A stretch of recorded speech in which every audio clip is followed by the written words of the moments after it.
Excited na si Kuya Gilbert sa kanyang ano.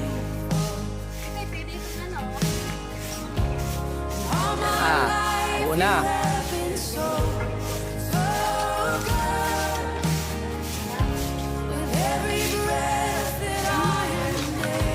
May bahay na si Kuya Gilbert, oh. Maganda na ang ngiti ni Kuya Gilbert.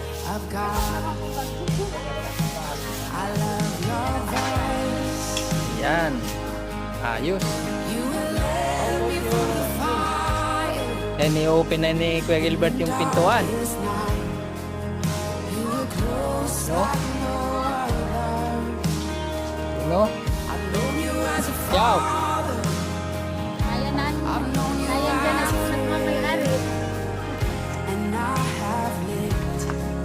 Yan.